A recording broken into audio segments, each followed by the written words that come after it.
Lesson 17, The Power of the Pinky, from Learn Violin Fast, Book 2. The pinky, or the fourth finger, is quite handy when we want to avoid moving across the string for a single note, only to return to the original string.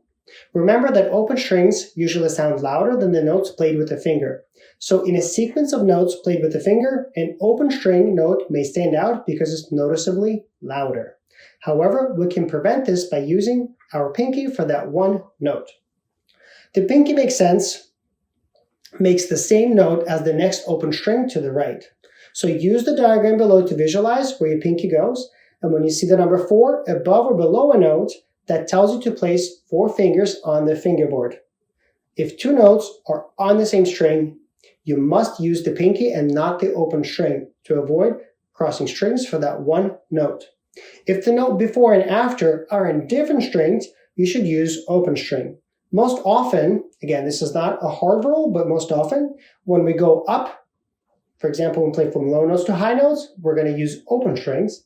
But if you're coming down, we're going to use pinky. So for example, if I'm going to play the D scale with the proper rules of what makes the most musical sense on violin, I'm going to use open A coming down on the D scale, but I'm going to use pinky on the way down.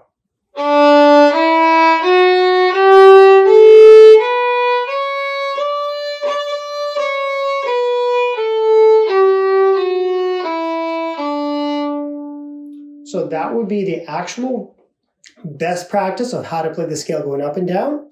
Now, if you struggle with the pinky, there's a couple of things that will help you. The reason pinky is difficult is the shortest and it's the weakest finger. So naturally, a lot of us will tend to avoid it. The only way for us to get better at playing pinky is to exercise it. So a simple exercise that I would do without reading music, so you can really look and focus on the pinky, is just go up until the third tape, and then use pinky, just go back and forth. And for now, you're going to use a whole step or 10% of the string length. So for example, on the G string, pinky,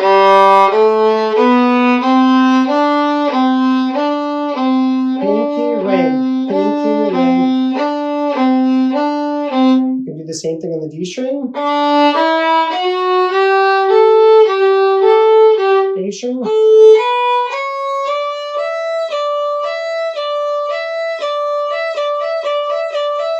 And E string.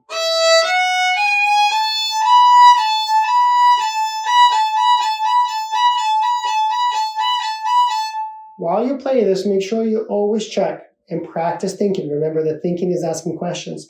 Is my wrist down? Wrist should not be touching the neck. Your wrist also should not be sticking out. Are your fingers curved? And is the pad of your finger pressing the strings? Is your thumb gripping the violin's neck like this, or is it nice and chill? Can you see the space here at the bottom of your thumb? So make sure that your fingers are curved. Make sure that you're applying good finger pressure on the string, but you're not squeezing like crazy and your shoulder is not going up. So practice and make sure you know how to use the pinky in the next lessons. And in the future music, we're going to use pinkies when we're supposed to. Thanks for watching. See you next class for developing fluency on the G string.